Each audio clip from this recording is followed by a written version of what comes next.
All right, Mr. Albert, you know, one of the most growing high school sports is bass fishing. We've got Deep East Texas, I think TBHA or something like that. Then we got the college stuff, Bassmaster College, and those guys can go to the Classic. What's your opinion on the high school and the college and that becoming more popular and getting more people into the sport? Well, it's definitely you know, it's a good thing. The high school deal and the college deal, you know, it gives the kids something to do, especially besides getting out and getting into stuff they shouldn't be getting into. Uh, we just need to remember that growing up at this age and you want to do this, it's not for everybody. You know, everybody can learn it and everybody can do it, but everybody ain't gonna go make a living doing it. So everybody needs to stay in perspective of you know the reality of the fact that I mean you take 10,000 kids that graduate college last year to be a major in chemistry or something. Now, they probably ain't gonna be, but 100 of them make it. You know, the rest of them gonna end up doing something else. And that's kind of the way I feel about the high school fishing deal. It's great for the kids, and there is opportunity to go to college doing it. And from college, there's opportunity to progress on in to professional fishing, which is awesome, you know, and I commend everybody that does make it. I'd love to see everybody do it, but it's just not going to happen, you know. And I think a lot of kids get the false perspective that they're going to be able to just, oh, I'm a high school team guy, I'm going to make a living fishing. Reality, that's not the way it's going to work, you know. But it gives them something to do, gives them something to look at, and something to strive for. And I think right now there's so many kids that do not have something to look forward to and strive for to try to get something out of life, and this gives them that opportunity. Now, what's the best tip you can give to younger anglers? Work hard, man. Just stay focused, work hard, do your homework. You have access to things now that I didn't have access to.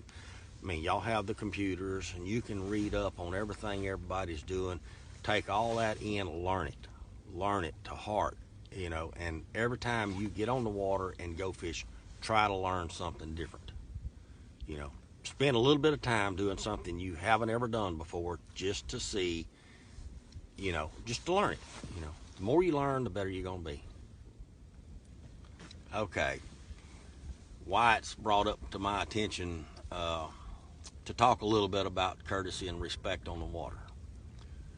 First of all, I'm going to say, yes, the lake is public water and you can fish anywhere on this water you want to. I'm not saying you can't. The big deal is, it seems that so many people have lost respect for the area that another person is fishing at that given time. You know, if I'm going somewhere and I want to fish this little section over here, and there's a boat sitting in the middle of it, I'm not going to pull up there and mess with him. I'm not going to get in front of him. I'm not going to get right behind him, because there's a good chance this guy's going to fish back and forth. He's not going to sit here and throw at one spot for 8 hours. He's moving, so he's covering some area. You come back by there later, if he's not there, then fish it. But it's, man, this is a hard subject, because it's so controversial that people say, oh, I have the right to be there. You do, but you respectfully treat somebody else on the water the way you would want them to treat you. You know, you don't want somebody pulling up and throwing within 10 foot of your boat and fishing back to where you're trying to fish. That's not right. It's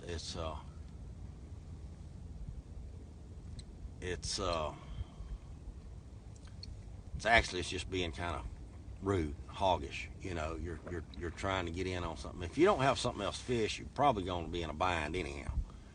You know, if you've only got one area on the lake where you feel like you can catch fish, then you probably didn't spend enough time practicing. So spend a little more time practicing. Don't just rely on one spot. Don't rely on having to pull in on somebody.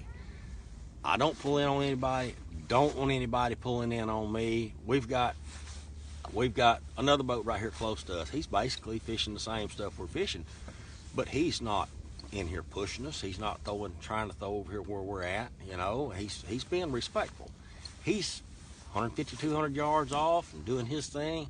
He's not really paying us any attention, and that's the way it should be. People can fish in a small area and fish around one another without crowding each other too much. So everybody just think a little bit and try to be a little more respectful on the water and running a boat up and down the lake. You got somebody fishing out here, don't run 20 yards of them and blow by there, and especially when you got 150 acres that direction, you could go around.